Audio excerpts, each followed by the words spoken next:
bahasa Arab itu disebut dengan as-sam'u. Misalnya merujuk pada beberapa hadis atau lain juga dari riwayat Bukhari dan Muslim, itu Nabi mengatakan rahimallahu rajulan samhan idza qada wa idza qada idza ba'a wa idza ishtara. Ada perbedaan-perbedaan redaksi di sana sini kalau kita ikuti banyak riwayat, tapi itu kira-kira seperti itulah ya. Allah memberikan rahmat kepada seseorang yang samhan, seseorang rojulan samhan, seorang yang toleran.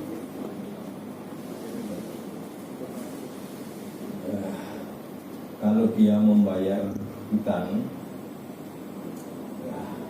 kalau dia menagih hutang, kalau dia membeli sesuatu atau menjual sesuatu, ya. Nah, gambarannya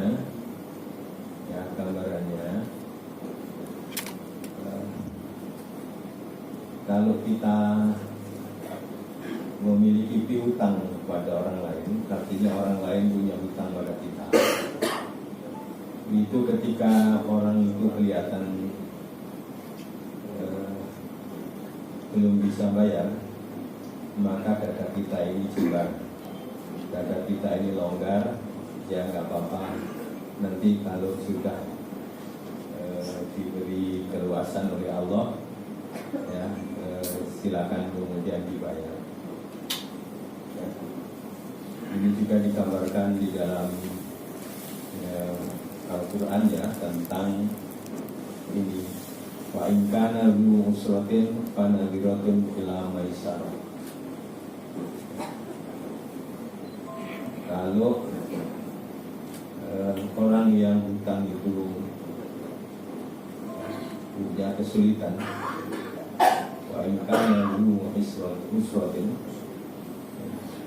Panadiratun ila maisarah, maka tunggulah sampai kemudian dia memiliki kelapangan maisarah. Bahkan diteruskan wa antasaddaqu khairul lakum. Kalau kamu sedekahkan, kamu berikan, nantinya sudah nggak usah bayar, ya, itu lebih baik bagimu. Ya, harus diberi batas. Lebih baik bagimu itu kalau memang pantas untuk dibebaskan, ya. Kan orang kaya pun suatu hari kemudian bisa tidak punya uang, dalam arti misalnya tidak punya uang cash dan sebagainya. Nah, masa yang seperti itu, wa antasaddaqu khairul lakum. Ya, di sini. Tapi bukan ini poin saya. Tapi poin dari istilah samhun tadi, ini toleran. Tapi kalau saling toleran itu menggunakan tasamaha ya tasamahu tasamuhan. Harus datang dari dua belah pihak, ya, tidak cukup dari satu pihak. Ya, kalau dari satu pihak itu ya toleran, itu bukan saling toleransi.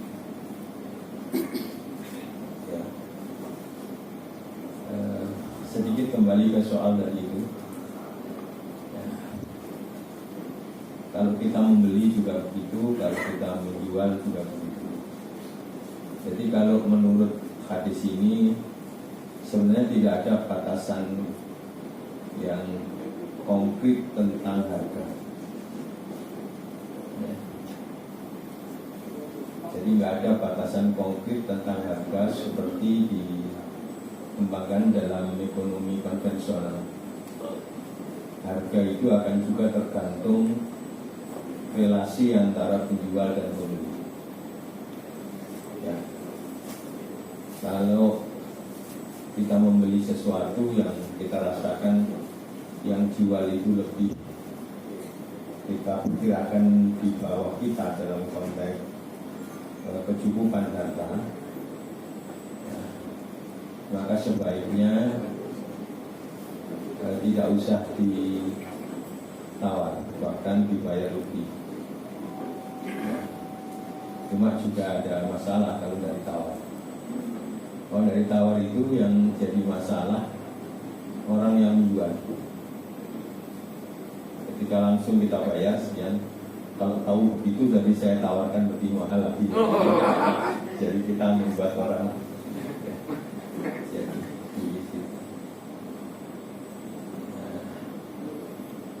saya membiasakan diri untuk kalau ada orang beli sesuatu ya, saya tanya berapa ini, 85 Pak.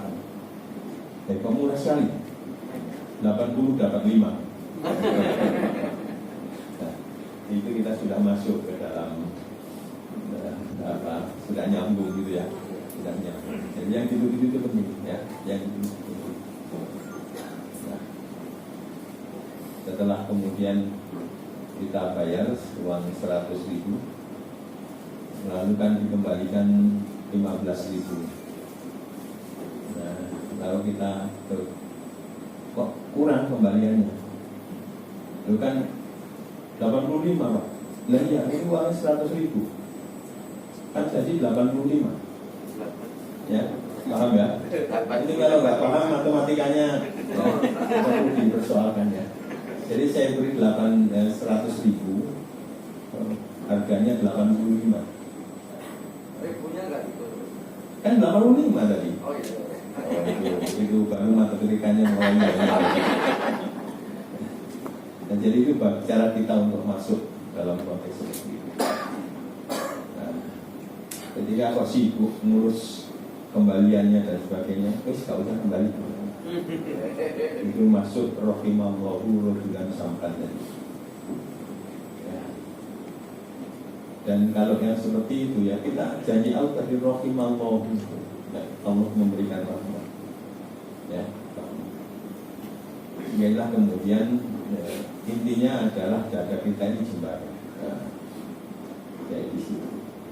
Nah, demikian pula kalau kita menjual sesuatu, kita lihat yang beli kok kelihatannya cuma perlu bantuan, ya. Maka bisa kita berikan saja. Dan coba dengan pikirkan ya, yang mungkin yang lebih tua-tua, yang tua-tua kayak saya ini, itu merasakan dalam hidup yang panjang, kemudian merasakan bahwa sungguhnya nggak ada yang hilang, dan model-model itu nggak ada yang hilang. Ya. Kok yang kita berikan, yang dipuji orang, itu di belakang hari kemudian kita mikir, ya, itu dikembalikan oleh Allah. Ya. Dikembalikan oleh Allah. Ya. Jadi itu tadi. Maka di sini jangan dibuat sempit, ya, jangan dibuat sempit. Maka inilah namanya samkun, ya, samkun. Lalu ada istilah tasamuh tadi, itu saling berbalas.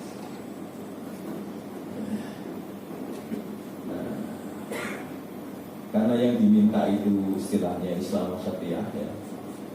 Sebenarnya kalau pakai istilah ya bukan Islam wasatiyah, al-Islamu al-wasatiyyu, ya. Tidak ada ya, untuk jadi muannas, ya. Karena al-Islam itu mudzakkar, maka sifatnya harus juga mudzakkar, yaitu al-wasati, al-Islamul wasatiyyu, ya. Nah, kata wasat itu terdapat di dalam surat Al-Baqarah 143. 143 atau 142, pokoknya itu yang saya bacakan tadi. Wa kadzalika ja'alnakum ummatan wasatan. Ya. Litakunu syuhada'a 'alan nasi wa yakuna ar-rasulu 'alaikum syahida.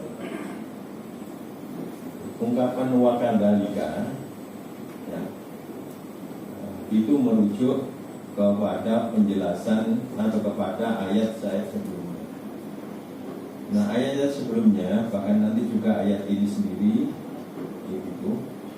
itu membicarakan mengenai perpindahan arah kiblat ketika Nabi berada di Yathrib, berada di Madinah. Yang asalnya syariatnya itu menghadap Baitul Maqdis. Nah, ketika Nabi ada di Makkah, kalau sholat itu mengambil posisi yang menghadap ke arah Ka'bah, tapi yang di sananya itu Baitul Maqdis, ya, gitu ya. Jadi yang di sananya itu lurus Baitul Maqdis. Tapi ketika ada di Madinah itu tidak bisa, ya, karena posisi antara Ka'bah dengan Baitul Maqdis itu berlawanan, ya, sehingga harus membelakangi kawannya begitu. Nah, karena itu kemudian turun firman-firman Allah, terutama ayat sebelumnya ini, yang mengubah arah kiblat itu dari Baitul Maqdis ke Baitullah yang di Makkah itu. Dan itu diturunkan ketika Nabi sholat, sehingga Nabi kemudian berputar. Dan kita yang sudah haji atau yang umroh itu seringkali juga harus ke kiblatain gitu ya, masuk ke dalam kiblatain, tapi kadang-kadang nggak masuk dan sebagainya. Ya.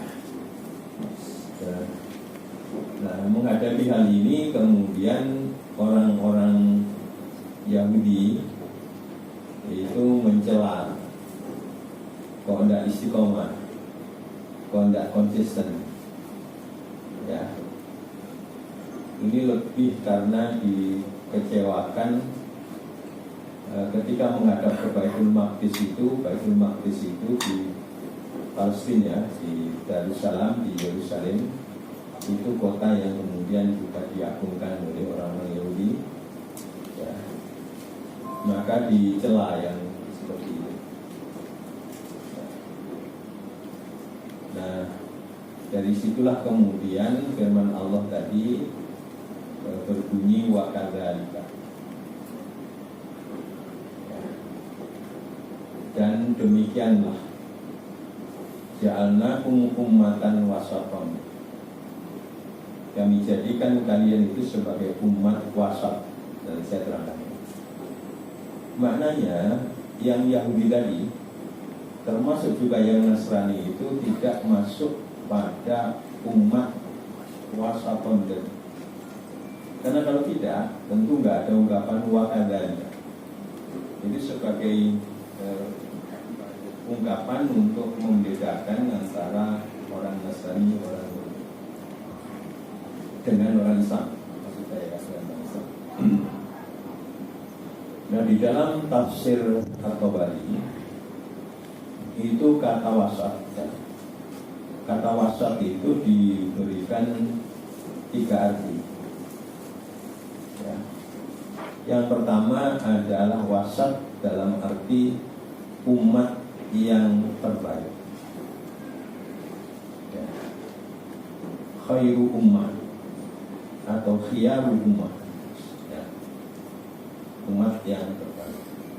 Yang kedua, ya, wasat itu di situ artinya al-adil, al-adalah, yakni umat yang adil. Yang ketiga diberikan arti wasat itu allazi huwa bainat tarafain, yakni umat yang berada pada di antara 2 sisi, ya.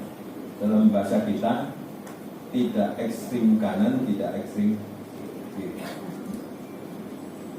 Nah, ini lebih kalau kita baca di tafsir itu, ini lebih terkait dengan bukan dengan agama, tapi dengan keberagaman.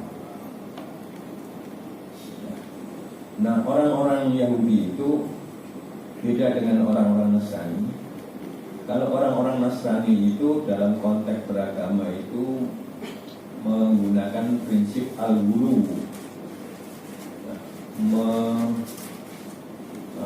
melebih-lebihkan dari yang seharusnya.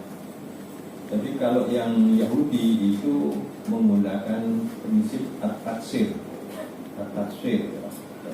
ya, rekonstrun,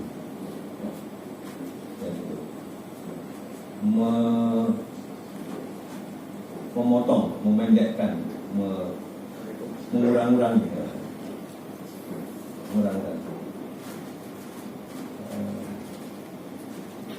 Misalnya orang Nasrani yang al-ghulu dalam konteks beragama tadi itu menjadikan Nabi Isa itu sebagai Tuhan, padahal posisi yang sesungguhnya adalah sebagai Nabi, sebagai Rasul. Sementara orang-orang Yahudi itu bahkan tidak menganggap Nabi Isa itu Nabi, bahkan menganggap Nabi Isa itu lahir karena ibunya telah, mohon maaf, berzina. Nah, penjelasan mengenai keberagamaan yang beragama yang fasad tadi itu, umatan wasatun dan konteks beragama, itu ditunjukkan oleh hadis Nabi. Ya. Ingat saya riwayat, kalau tidak Ibnu Majah, mungkin Abu Daud ya. Jadi ja'a salafatu ruhtin ila ba'di buyuti azwajin Nabi SAW. Datang 3 orang laki-laki ke sebagian rumah istri-istri Nabi. Fasa'alu an ibadatin Nabi. Mereka bertanya tentang bagaimana ibadahnya Nabi. Falamma ukhbiru, ketika orang itu diberitahu bahwa ibadah Nabi itu begini, ka'annahum taqalluha, kelihatan seakan-akan ketika orang itu memandang ibadah Nabi itu sedikit. Faqalu, mereka mengatakan, fa'aina nahnu minan Nabi SAW, qad ghafarallahu ma taqaddama min dhanbihi wa ma ta'akhkhara. Kita ini ya, dibanding Nabi, kalau begitu ya, bahasa saya, tidak ada apa-apanya. Nabi itu kesalahan-kesalahannya, kekeliruan-kekeliruannya itu telah diampuni oleh Allah, baik yang lalu maupun yang akan datang. Lalu salah seorang di antara 3 itu mengatakan, oleh karena itu saya akan sholat malam terus-menerus dan tidak tidur. Dan satu mengatakan, ya, saya akan gunakan hidup saya semata-mata untuk beribadah.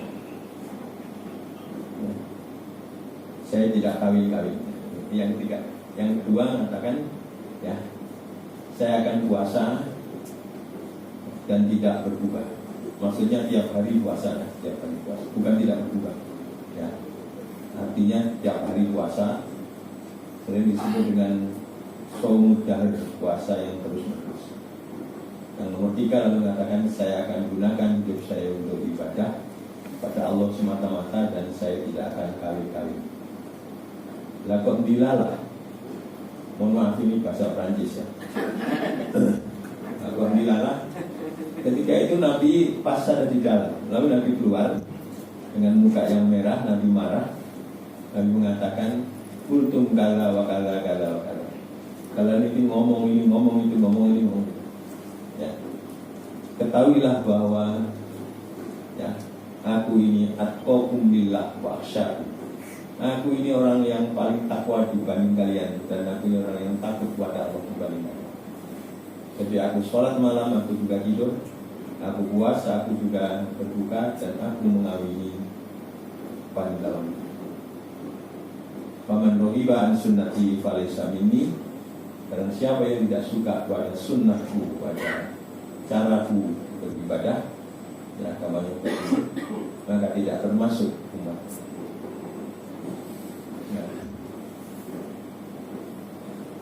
Nah, Muhammadiyah tentu sekali lagi dalam konteks ini ya tidak melebih-lebihkan, juga tidak mengurangi, ya tidak mengurangi. Ya. Ini Muhammadiyah. Sehingga konteksnya umatan wasaton itu dari penjelasannya di dalam tafsir atau bari maupun juga dengan hadis tadi adalah bukan dalam konteks Islam wasatiyah, tapi berislam yang wasati, ya berislam, beragama yang wasat, yang proporsional. Pak Din menyebut proporsional. Karena ada yang bilang Muhammadiyah itu enaknya ya sholat ambil yang paling sedikit 11 rakaat, kita 23 rakaat, ada lagi 36 atau 39 rakaat dan jadi seperti itu. Pak Din menyebut bukan, tapi itu proporsional, sesuai dengan